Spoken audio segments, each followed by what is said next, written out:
কাতারে বোমা হামলার পর সৌদি আরবের বিস্ফোরক ঘোষণা, পাকিস্তানের সাথে পারমাণবিক ঢাল চুক্তি। মধ্যপ্রাচ্যের আকাশে যেন নতুন এক বজ্রপাত।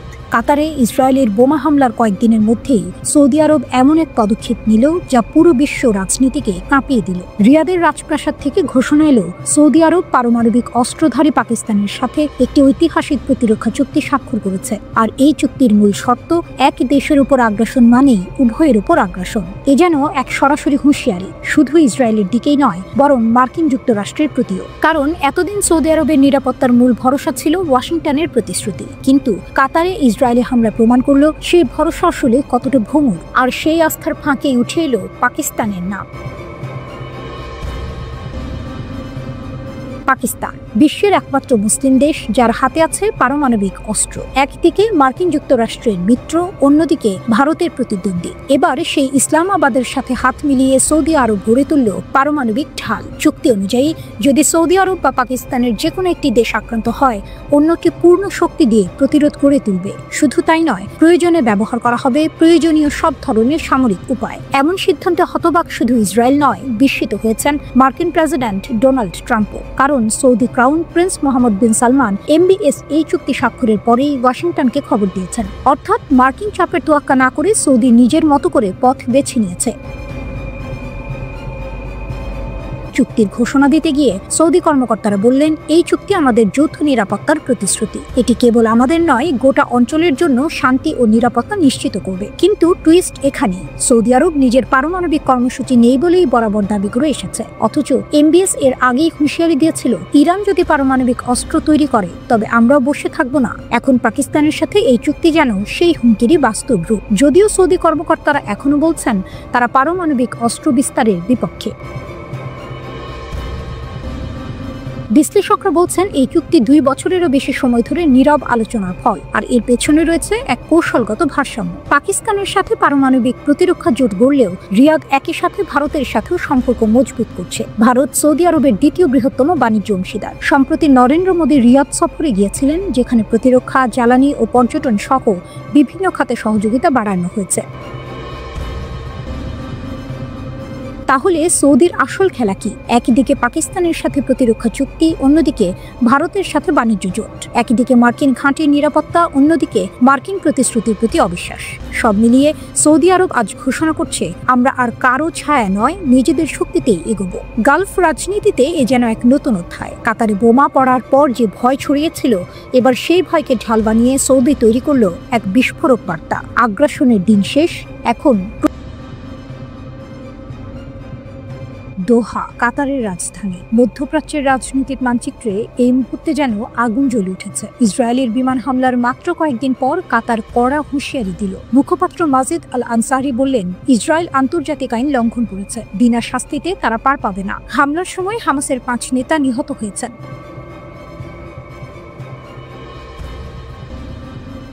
দোহা শুধু ক্ষোভ প্রকাশ করছে না, তারা বলছে অপরাধের মূল্য দিতে হবে। কাতারের বার্তা যেন মধ্যপ্রাচ্যের কূটনীতির জন্য এক নতুন দিক নির্দেশ করছে। অনেকে বলছেন এটি শুধু হুঁশিয়ারি নয়, এটি শক্তি প্রদর্শনের এক স্ট্র্যাটেজিক বার্তা। তেল আবিবে এক সংবাদ সম্মেলনে ইসরায়েলের প্রধানমন্ত্রী বেনিয়ামিন নেতানিয়াহু বলেছেন, দোহায় ইসরায়েলের হামলার মাধ্যমে কাতারকে একটি বার্তা দেওয়া হয়েছে, বিমান বাহিনীর এই হামলা বিফলে যায়নি। নেতানিয়াহু এই বক্তব্য দেওয়ার কয়েক ঘন্টা পর দোহায় এক সংবাদ সম্মেলনে ইসরায়েলের প্রধানমন্ত্রীর উদ্দেশ্যে কাতারের পররাষ্ট্র মন্ত্রণালয়ের মুখপাত্র মাজিদ আল আনসারি ওই হুঁশিয়ারি দেন।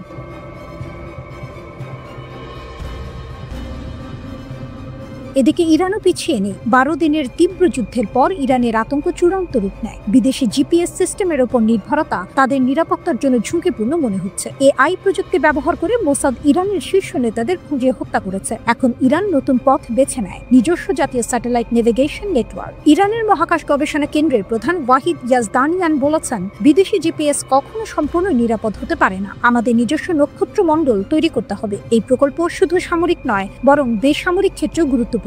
নগর পরিবহন, ট্রেন, জাহাজ ও বিমানের নেভিগেশন সুরক্ষিত হবে। ইরানের স্যাটেলাইট চিত্র দিয়ে তারা কৃষি এবং পানি সম্পদ পর্যবেক্ষণ করছে। গম, বার্লি, ভুট্টা, আলু উৎপাদন থেকে শুরু করে আমদানি রপ্তানি সিদ্ধান্ত গ্রহণ হচ্ছে মহাকাশ চিত্রের সাহায্যে। একই সঙ্গে ইরান 2026 সালের মধ্যে 4টি নতুন উপগ্রহ উৎক্ষেপণের পরিকল্পনা করছে। জাফর, পায়া, কাউসার এবং সোলাইমানি ন্যারো ব্যান্ড প্রতিটি উপগ্রহের লক্ষ্য দেশের উন্নয়ন ও পর্যবেক্ষণ। কাতার সরাসরি ইসরায়েলকে সতর্ক করছে, ইরান প্রযুক্তির মাধ্যমে নিজের শক্তি বাড়াচ্ছে। মধ্যপ্রাচ্যের রাজনৈতিক মানচিত্রে প্রতিটি পদক্ষেপ এখন এক একটি অগ্নি পরীক্ষা। দোহা বলছে অপরাধের মূল্য দিতে হবে, তেহরান বলছে নিরাপত্তা এবং স্বাধীনতা নিজেদের হাতে রাখতে হবে। দোহার সংবাদ সম্মেলন, কাতারের কড়া হুঁশিয়ারি, ইরানের মহাকাশ কেন্দ্রের আলো এবং ভবিষ্যতের উপগ্রহ উৎক্ষেপণের প্রস্তুতি, সমস্ত চোখ এখন মধ্যপ্রাচ্যের দিকে। আরব ও ইসলামিক বিশ্বের নিরাপত্তা, ইরানের প্রযুক্তিগত শক্তি এবং ইসরায়েলের আগ্রাসন সব মিলিয়ে এক অবিশ্বাস্য নাটক। মধ্যপ্রাচ্য কেবল যুদ্ধের ময়দান নয়, এটি কূটনীতি, প্রযুক্তি এবং আন্তর্জাতিক শক্তির খেলা, যে কেউ এক মুহূর্তে গল্পের অংশ হতে পারে। দোহা ও তেহরানের শক্তি প্রদর্শন সেই বার্তা দিচ্ছে এখন সময় এসেছে নতুন রাজনৈতিক, কৌশলগত এবং প্রযুক্তিগত শক্তি প্রদর্শনের।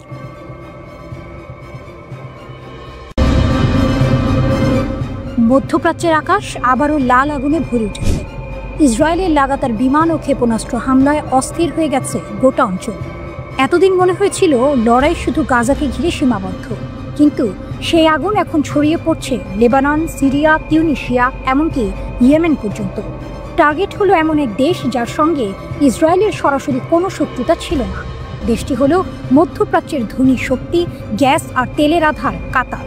মুহূর্তেই আকাশ কেঁপে উঠল ইসরায়েলের ক্ষেপণাস্ত্রে। আঘাত হানা হলো একটি সভাকক্ষে, যেখানে ফিলিস্তিনি নেতারা শান্তি আলোচনায় বসেছিলেন। শান্তির মঞ্চ এক নিমিষে পরিণত হলো ধ্বংসস্তূপে।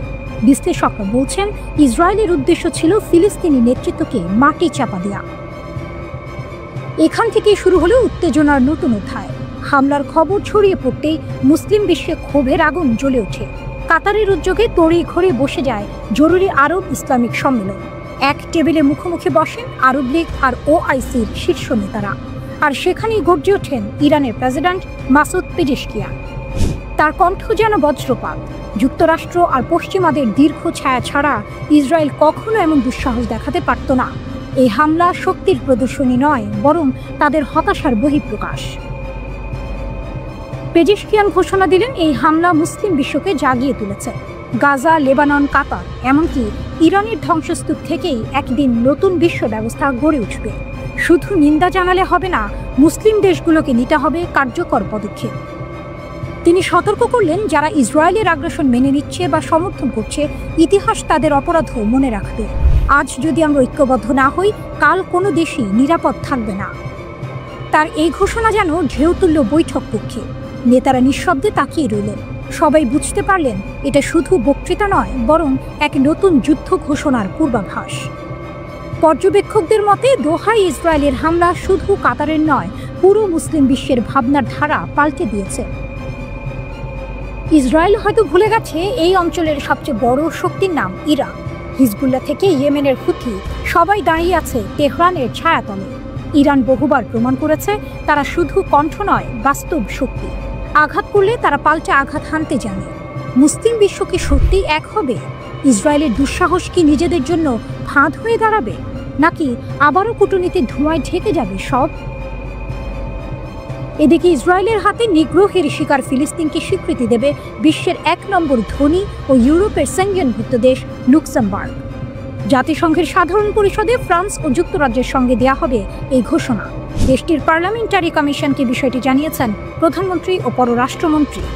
ইসরায়েলি সংবাদ মাধ্যম দ্য জেরুজালেম পোস্ট এই তথ্য জানিয়েছে।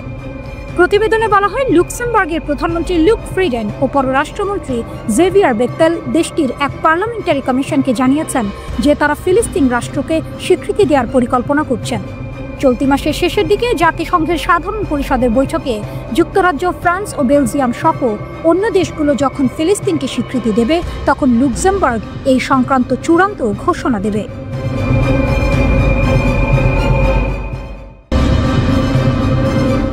মুসলিম বিশ্ব কি গড়ছে যৌথ ইসলামিক আর্মি? মধ্যপ্রাচ্যের আকাশে আগুন, মাটিতে অশান্তি।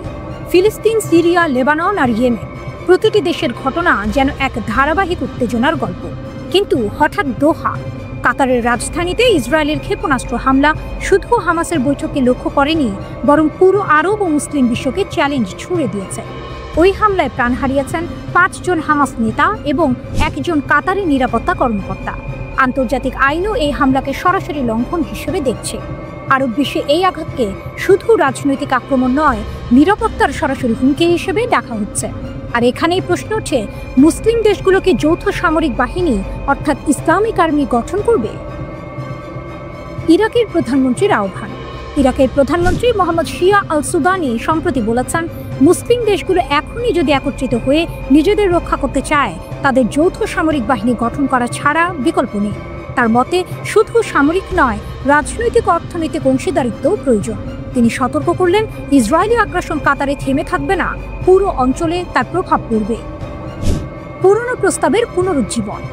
ইসলামিক আর্মির ধারণা নতুন নয়। প্রায় এক দশক আগে মিশর এই প্রস্তাব দিয়েছিল, কিন্তু রাজনৈতিক মতপার্থক্য, আঞ্চলিক প্রতিদ্বন্দ্বিতা ও ভিন্ন জোটগত সম্পর্কের কারণে তখন তা বাস্তবায়ন হয়নি।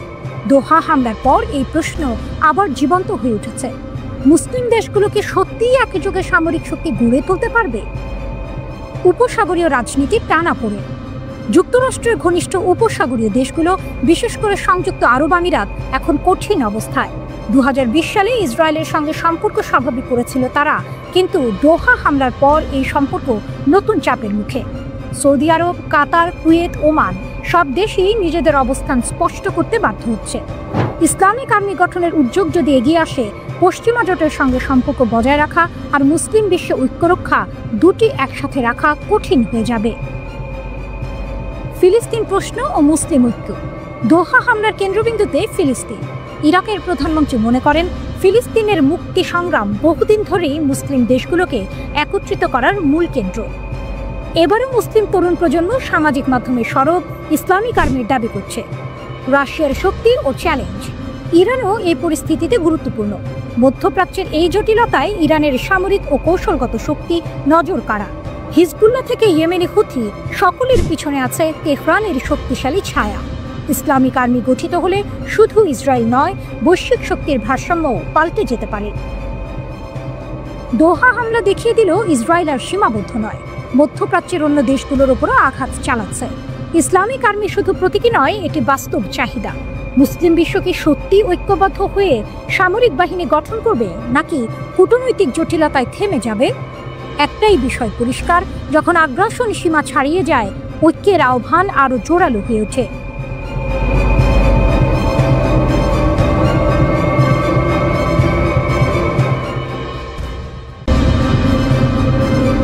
ইসরায়েলের পরবর্তী টার্গেট কি তুরস্ক? মধ্যপ্রাচ্যের আকাশে উত্তেজনার ঢেউ নতুন মোড় নিয়েছে। ইসরায়েলের গ্রেটার ইসরায়েল পরিকল্পনা এবার তুরস্ককে সরাসরি ঝুঁকির মুখে ফেলেছে। সিরিয়ার কৌশলগত অবস্থান এবং আঙ্কারার শক্তিশালী ভূ রাজনৈতিক ভূমিকা ইসরায়েলের সম্প্রসারণবাদী পরিকল্পনার পথে প্রধান বাধা হয়ে দাঁড়াচ্ছে। বিশ্লেষকদের মতে ইসরায়েলের সম্প্রসারণবাদ কোনো কাল্পনিক ভাবনা নয়, এটি বাস্তব। যদি এটি থামানো না যায়, ধীরে ধীরে শুধু প্রতিবেশী দেশ নয়, আরও দূরের দেশগুলোও ইসরায়েলের হুমকির মুখে পড়বে। তুরস্কের ক্ষেত্রে বিষয়টি কেবল হামাস বা ফিলিস্তিনের সহায়তার মধ্যে সীমাবদ্ধ নয়। ইসরায়েল সিরিয়ার উপর প্রভাব বিস্তার করতে চাইছে, আর তুরস্ক সেই কৌশলগত এলাকাগুলো ধরে রাখতে চায়। ফলে দুই দেশের মধ্যে সংঘাতের সম্ভাবনা স্পষ্ট। ইসরায়েল তুরস্ক সংঘাত কেবল সামরিক নয়, রাজনৈতিকও। তুরস্কের সাধারণ জনগণই ইসরায়েলের সম্প্রসারণবাদের বিরুদ্ধে। এই মনোভাব আঙ্কারার পক্ষে ইসরায়েলের উপস্থিতি মেনে নেওয়া আরও কঠিন করে তুলেছে।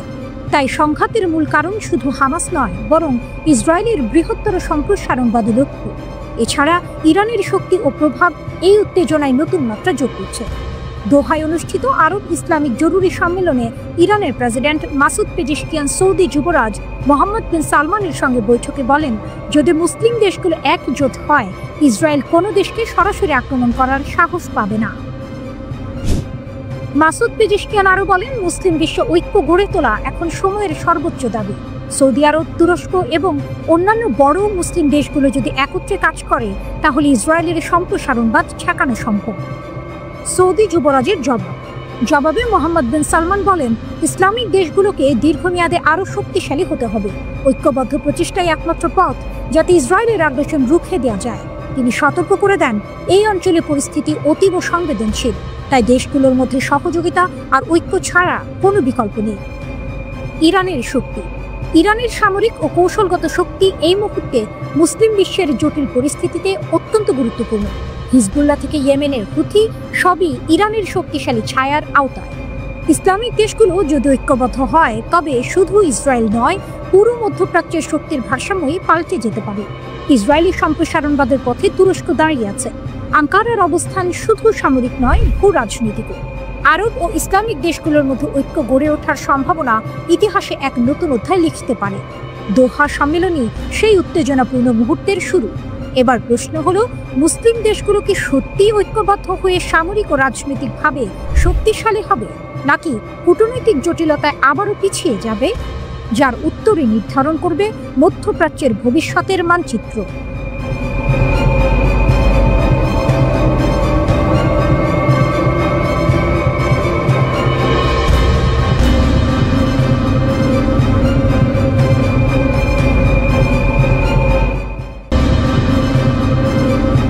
আরব দেশগুলো কি ইসরায়েলের বিরুদ্ধে সামরিক পদক্ষেপ নিচ্ছে? মধ্যপ্রাচ্যের আকাশে উত্তেজনার ঢেউ। দোহায় অনুষ্ঠিত ইসলামিক শীর্ষ সম্মেলনের পর উপসাগরীয় দেশগুলো থেকে এসেছে এক বিশাল ঘোষণা। যদি কেউ এক দেশকে আক্রমণ করে, পুরো উপসাগরীয় অঞ্চল প্রস্তুত প্রতিক্রিয়া দেখাতে। জিসিসি কাতারে ইসরায়েলের হামলার তীব্র নিন্দা জানিয়েছে। এটিকে সার্বভৌমত্বের স্পষ্ট লঙ্ঘন হিসেবে অভিহিত করা হয়েছে। সুপ্রিম কাউন্সিল স্পষ্টভাবে জানিয়েছে, রাষ্ট্রগুলোর নিরাপত্তা অখণ্ড। একজনের উপর আক্রমণ সকলের উপর আক্রমণ। হামলার পর জিসিসি দ্রুত প্রতিরক্ষামূলক অবস্থার মূল্যায়ন করতে দোহায় একটি অসাধারণ অধিবেশন আয়োজন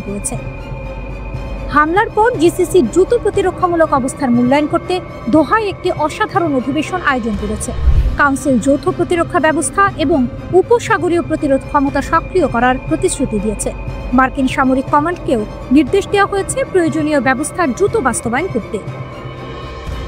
দোহায় ইসরায়েলের হামলা কাতারের মধ্যস্থতা ভূমিকা পুরোপুরি ব্যাহত করেছে।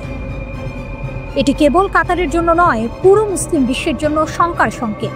এই হামলা গাজায় যুদ্ধবিরতি আয়োজন, বন্দিদশা ও বন্দীদের মুক্তি এবং ফিলিস্তিনি জনগণের দুর্ভোগ কমানোর প্রচেষ্টাকে বাধাগ্রস্ত করেছে। জিসিসি সব দেশের পক্ষ থেকে কাতারের প্রতি পূর্ণ সংহতি প্রকাশ করেছে এবং এর প্রতিক্রিয়ামূলক পদক্ষেপগুলোর পূর্ণ সমর্থন জানিয়েছে। সুপ্রিম কাউন্সিলের বিবৃতিতে বলা হয়েছে, এই আক্রমণ মোকাবেলায় কাতারের পাশে জিসিসি রাষ্ট্রের পূর্ণ সংহতি রয়েছে। জোর দিয়ে বলা যায়, জিসিসি রাষ্ট্রের নিরাপত্তা অবিচ্ছেদ্য। জিসিসি সনদ এবং যৌথ প্রতিরক্ষা চুক্তি অনুসারে যে কোনো একটির ওপর আক্রমণ তাদের সকলের উপর আক্রমণ। দোহা শীর্ষ সম্মেলনের পর আরব ও মুসলিম নেতারা একটি যৌথ বিবৃতি জারি করেছেন। খসড়া বিবৃতিতে দেশগুলিকে আহ্বান জানানো হয়েছে ইসরায়েলের সাথে সব সম্পর্ক পর্যালোচনা করতে। এছাড়া তারা উল্লেখ করেছে, গাজায় ইসরায়েলের কর্মকাণ্ড বন্ধ করতে আইনি ও কার্যকর ব্যবস্থা গ্রহণের প্রয়োজন। জিসিসি সচিব মার্কিন যুক্তরাষ্ট্রকেও আহ্বান জানিয়েছেন, ইসরায়েলের ওপর প্রভাব ব্যবহার করে পরিস্থিতি নিয়ন্ত্রণ করুন।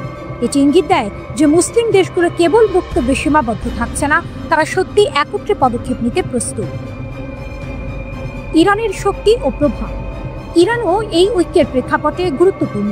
ইরানের সামরিক ও কৌশলগত শক্তি, মধ্যপ্রাচ্যের বিভিন্ন স্বতন্ত্র গোষ্ঠীর সঙ্গে সংযুক্তি এবং আরব অঞ্চলে তার প্রভাব এই মুহূর্তে গুরুত্বপূর্ণ প্রতিরক্ষা কাঠামো হিসেবে কাজ করছে।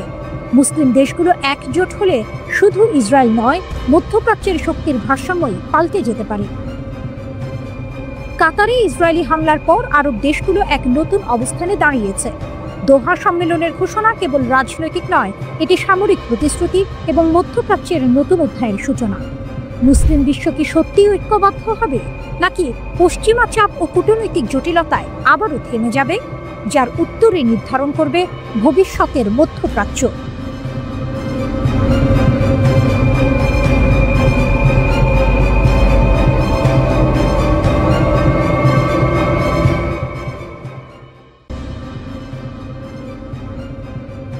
ইসরায়েল শত্রু, ব্যবস্থা নিতে হবে।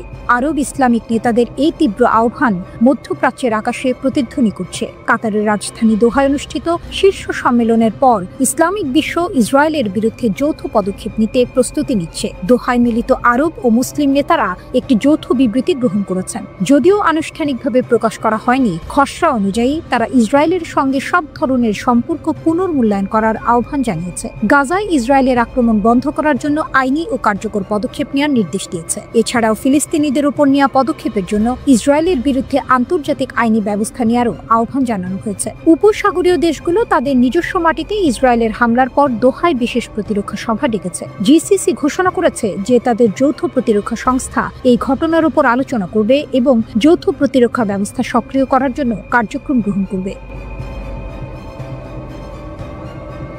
দোহা সম্মেলনে কাতারের ৪৫ বছর বয়সী emir Sheikh Tamim bin Hamad Al Thani তীব্র ভাষায় ইসরায়েলের নীতি নিয়ে কটূক্তি করেছেন। তিনি প্রশ্ন তুলেছেন, যদি ইসরায়েল হামাসের নেতৃত্বকে হত্যা করতে চায় তাহলে কেন তারা আলোচনার চেষ্টা করছে, এবং যদি তারা বন্দীদের মুক্তির জন্য আলোচনা করতে চায় তাহলে কেন তারা আলোচনায় জড়িত সবকেই হত্যা করছে। তিনি আরো বলেন, আমরা কিভাবে ইসরায়েলি প্রতিনিধিদের গ্রহণ করব যখন তারা তাদের পাঠিয়েছে তারা আমাদের দেশে বোমা হামলার পরিকল্পনা করছে। তারা স্পষ্ট করে জানাচ্ছে এই আক্রমণ নির্লজ্জ, বিশ্বাসঘাতক এবং কাপুরুষোচিত।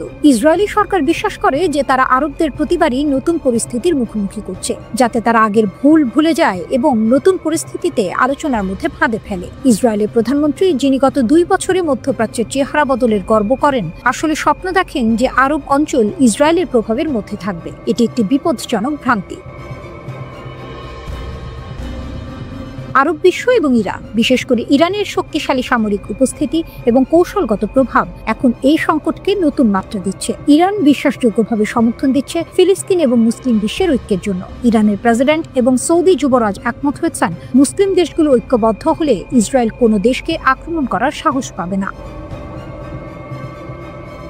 বিশেষজ্ঞদের মতে ইসরায়েলের মূল লক্ষ্য সত্যিই গাজাকে মানুষের জন্য অযোগ্য করে তোলা এবং বাসিন্দাদের স্থানচ্যুতির পথ প্রশস্ত করা। আলোচনার নামে এটি চলছে এক হাতে আলোচনার ভান, অন্য হাতে সম্পূর্ণ ধ্বংসের পরিকল্পনা। দোহা থেকে উঠছে ইতিহাস গড়ার ধুমায়। আরব ও ইসলামিক বিশ্বের চোখ এখন এক হয়ে সামনে এগোচ্ছে। একই দিকে রাজনৈতিক কূটনীতি, অন্যদিকে শক্তিশালী সামরিক প্রস্তুতি। মধ্যপ্রাচ্য যেন এক নতুন উত্তেজনাপূর্ণ অধ্যায়ে প্রবেশ করেছে। যেই মুহূর্তে আলোচনার পরিশেষে কার্যক্রম শুরু হবে সেই সময়ের জন্য পুরো বিশ্ব টানাপোড়েনে। আরব ইসলামিক ঐক্য কি ইসরায়েলের বিরুদ্ধে শক্তি দেখাতে পারবে, নাকি ইসরায়েল আবারও কৌশল চালাবে?